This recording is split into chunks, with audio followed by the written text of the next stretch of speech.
once the deal is structured, it's approved internally, we issue the borrower or the prospective borrower a term sheet. If they decide to move forward with NAC and they execute that term sheet, we will provide you and your team access to NAC's data room. In there, there's a checklist with all the documentation that we need to now put together what is the USDA loan application package.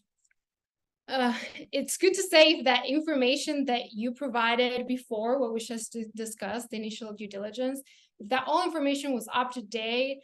Of course, this list in the radar room will be a lot shorter, given that most of the important work, like compiling financial statements, will already be done.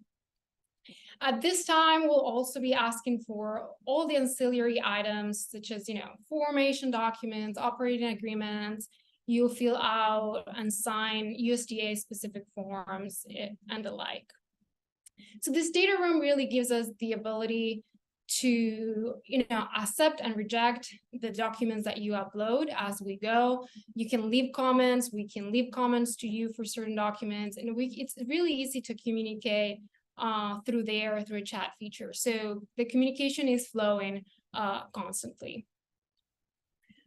And again, I want to point out that during this deep dive due diligence and underwriting process, we are working with the management on the company and trying to learn everything that's possibly we can learn, everything that is out there about the company. So again, really learning about the borrower's story.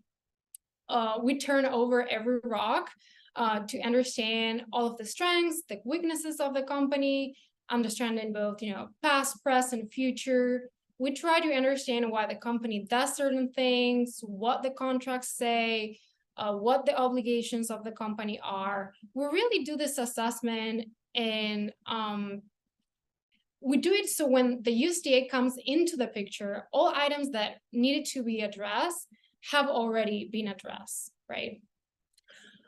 In parallel to all this due diligence work, we also engage third-party firms to do third-party reports that are required.